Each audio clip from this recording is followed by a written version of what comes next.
هنا بتحاول كتير هتنجح. تمام. في مصر المحاولات في الآخر لأ، للأسف الشديد جدًا، لإن إحنا كشعب عربي بنشجّع الإسفاف، خلاصة القول. إحنا دولنا العربية أرض خصبة جدًا، جدًا، جدًا، جدًا للإسفاف، بس مش للعلم والعلماء والتكنولوجي والتطوّر والحاجات دي كلّها. إحنا لمّا بينزل عندنا مهرجانات وما أعرفش إيه والكلام ده كلّه الناس دي بتنجح. إحنا عندنا الأم المثالية رقاصة، إحنا عندنا ده، إحنا ضوء العلم، إحنا الناس اللي صدّرنا العلم للعالم كلّه. لكن عندنا أي حد عاوز ينجح بإسفاف فسهل جدًا ينجح في بلادنا كلّنا، في بلادنا العربية كلّنا مش دولة واحدة. أكيد. فدي المشكلة كلّها. فهنا أرض خصبة للإمكانيات والحاجة اللي فيها إيجابية والحاجة اللي فيها أهداف. بناءً عن تجربتك شو فينا ننصح أو شو بتنصح الشباب العربي؟ لازم تكون مؤمن بنفسك. شوف انت بتحب ايه عشان تعمله.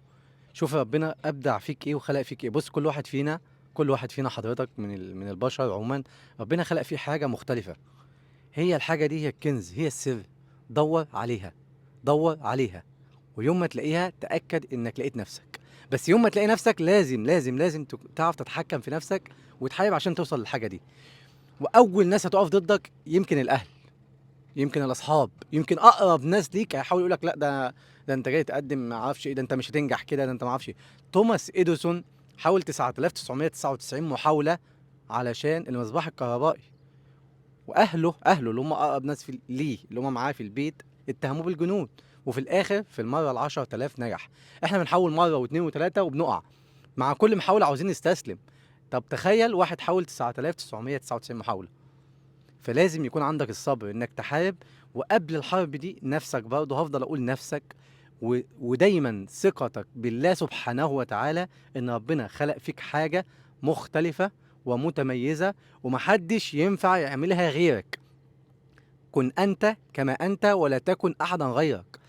ما يبقاش فيك حاجة مميزة وانت عارف انك شاطر فيها ومبدع فيها وقادر تطور منها وقادر تكون مختلف. لان الاختلاف هو سر النجاح. سر التميز هو الاختلاف. مفيش حد في الدنيا متميز بدون ما يكون مختلف. فشرط التميز اختلاف، شرط التميز اختلاف. فاللي عاوز اقوله، في شباب كتير جدا بيكون عندهم الامكانيات، عندهم الموهبه، عندهم الاختلاف، عندهم التطوير، عندهم كل العوامل اللي هو محتاجها علشان ينجح. ولكن يقول لك انا عاوز ابقى لاعب كوره بقى، اسيب الحاجات دي عشان الكوره بتجيب فلوس. انا عاوز ابقى مغني راب عشان انا عاوز ابقى مغني مهرجانات، مع انه عنده حاجات تانية ممكن توصله. فبيبص على حاجه هي مش بتاعته. فدايما اقول كن انت كما انت ولا تكن احدا غيرك. ودايما علاقتك بالله سبحانه وتعالى، مهما كنت مخطئ، مهما كنت مذنب، مهما كنت بتعصى ربنا، سجدتك لله بالدنيا وما فيها، علاقتك بالله اوعى تقطعها مهما كانت حياتك فيها سلبيات. لان ربنا سبحانه وتعالى هو الملجأ الوحيد اللي ليك. ومفيش قوة هتقويك ولا هتسندك ولا هتنجيك من اي مخاطر انت فيها، ولا حد هينجحك الا الله سبحانه وتعالى مش الناس. فنفسك، وقبل نفسك ثقتك بالله سبحانه وتعالى. هو اللي خلقك، ربنا قال ولقد كرمنا بني ادم، فربنا اللي خلقك. فلازم تكون مؤمن بالله سبحانه وتعالى. الله يوفقك، ونحن إن شاء الله بنشوفك بأعلى المراتب وبتوصل ان شاء الله. لأهدافك. أعزائي المتابعين، كنا مع تجربة فريدي وحكى لنا عن بداياته وعن أهدافه وإيمانه برب العالمين.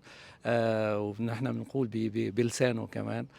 كن أنت آه، كما انت كما أنت ولا تكن احدا غيرك. ولا تكن أحدا غيرك، واعمل أي عمل أنت بتحبه وحط بصمتك الخاصة فيه بعد إيمانك برب العالمين واتكالك على رب العالمين.